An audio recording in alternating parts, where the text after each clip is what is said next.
There's been a lot of talk recently about NASCAR going electric and whether it's really a feasible idea.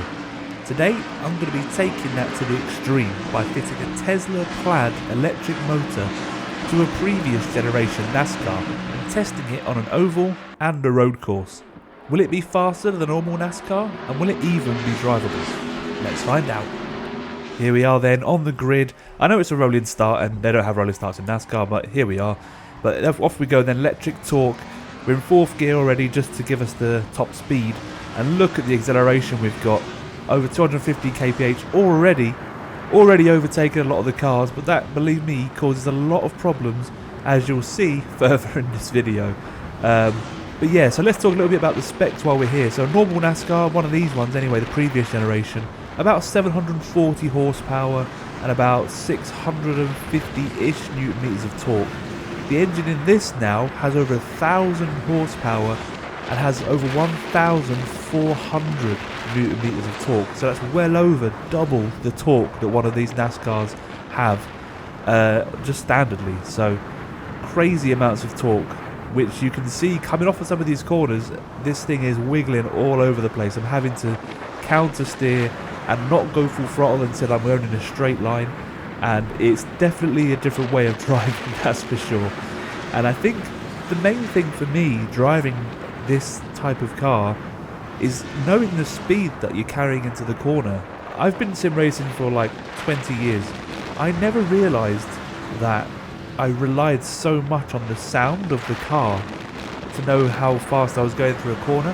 And when you drive a completely silent car into a corner, it's so difficult to judge how fast you should be going, and it sounds really weird and I never expected it, but it's really difficult to know whether you're on the limit without looking at the RPMs, whether you're taking enough speed through the corner. And obviously I'm trying to be on the edge of control, but it's really difficult to judge it, and I can't describe it. It's a really strange feeling. I can only imagine it's what, you know, Formula E drivers have to deal with and any electric racing drivers have to deal with. But I suppose when you're in a real car it's different. You can feel the G-forces and you can judge it from this. But yeah, it's really difficult to understand how much you need to brake, when you can get back on the throttle.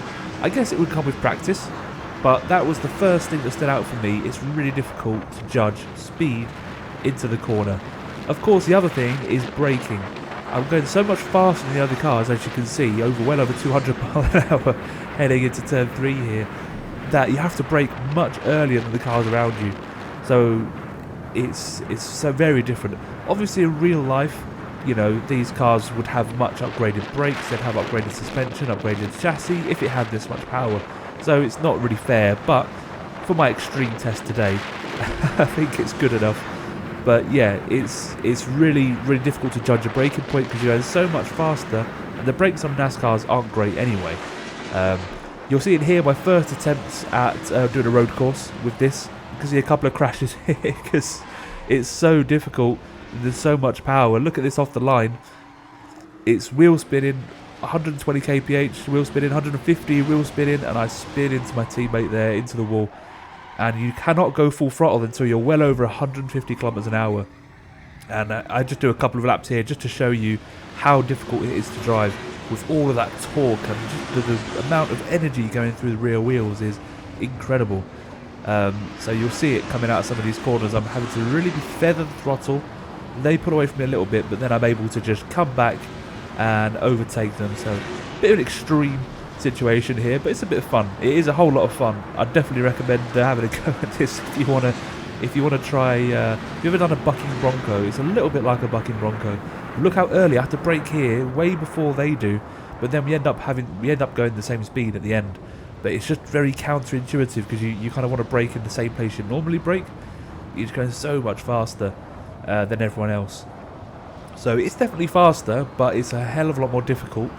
And yeah, the car would need upgraded brakes, suspension, chassis, everything. It would need upgrading to be able to run this powerful of an engine in these cars. But like I say, it is a bit of fun. Look at the massive slide I get there. And these cars are tail happy at the best of times, even with their standard engine and gearbox. So you can imagine what it's like with double the torque, an extra 300 horsepower as well. Is pretty gnarly. The guy tried to dive bomb me there, but managed to just stay ahead.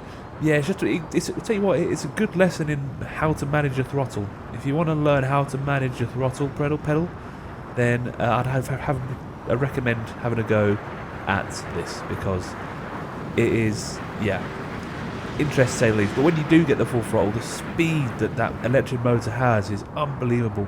And that's the other thing you notice, it's just that instant torque. I know everyone talks about it, but the acceleration is the same at like 100 kilometers an hour as it is at like 200. So it's just crazy the amount of low down acceleration you have coming out of the corner, and it just keeps pulling and pulling and pulling and pulling.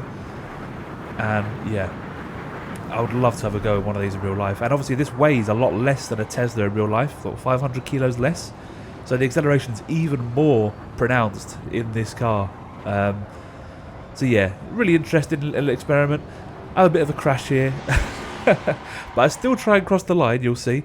I'm reversing, where's the line, try and hold them up, try and hold them up. There's the line. So P3 in the end. But yeah, bit of fun, nothing too serious. If you want to get the car engine swap mod for Assetto Corsa, let me know. And it's great fun, engine swapping some of the cars, and I can send you the link where to download it. It's really good fun, and you can do some crazy experimental ideas. But yeah, really hope you enjoyed the video. Please do drop a like and subscribe, and I'll see you in the next one. Cheers.